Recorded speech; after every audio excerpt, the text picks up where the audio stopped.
સાંભળો, છોકરાઓને સ્કૂલમાં 2 દિવસ રજા છે તો પિયર રોકાઈ આવું. હા હા, અરે 2 દિવસ શું, અઠવાડિયું જઈએ તમ તાર જા. હું તમ તારે બધું ઘરનું સંભાળી લઈશ, મમ્મીને હું સંભાળી લઈશ, એની બધું જે કામ છે હું બધું કરી લઈશ. મમ્મી, અરે તારી માટે કચોરી લાવ્યો છું, ખાઈ લે થોડી કચોરી. હાલે છે ને 1 વર્ષથી ડોક્ટરે તળેલું ખાવાની ના પાડી છે. હું ક્યાં તળેલું ખાવ છું?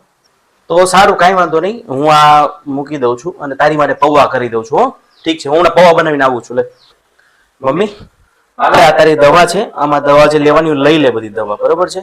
આમાંથી મારે કઈ દવા લેવાની ઈ મને તો ખબર જ નથી, ઈ વહુને જ ખબર છે. તો રેવા દે, હમણાં હું શ્રેયાને ફોન કરું છું અને પૂછી જો કઈ દવા લેવાની છે. એ ફોન કરીને પૂછું પછી તું દવા લેજે, બરાબર? Hello hello. હા, કહું છું અત્યારમાં મમ્મીને જે દવા દેવાની હોય એ તને જ ખબર છે કઈ દેવાની હોય? હા, તો હા. એ કઈ દેવાની છે અત્યારે દવા, એ મને કહી દે તો એનો આપી દો. એનો ટાઈમ થઈ ગયો છે દવા. મમ્મીને અત્યારે છે ને ડાયાબિટીસની વર્ગન GM2 દેવાની છે. એમાં લખેલું હશે વર્ગમ GM, ઈ આપવાની છે. ઓકે ઓકે, સારું, કાંઈ વાંધો નહીં. સારું, ચલ હું આપી દઉં. હા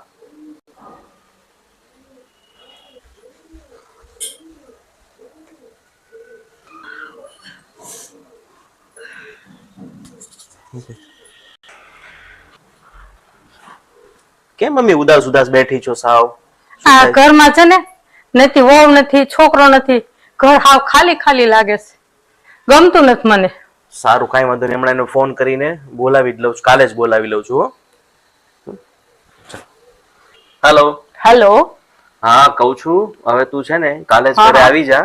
મમ્મીને ગમતું નથી, તારી અને નિશ્ચિત વિના સાવ ગમતું જ નથી, ઘર સાવ સૂનું સૂનું લાગે છે, એટલે તું જલ્દી કાલે જ આવી જા પાછી ઘરે. હા તો હું કાલે જ નીકળી જાઉં, કાલની જ ટિકિટ બુક કરાવીને નીકળી જાઉં. એ સારું સારું, ચલો એ હા, બાય.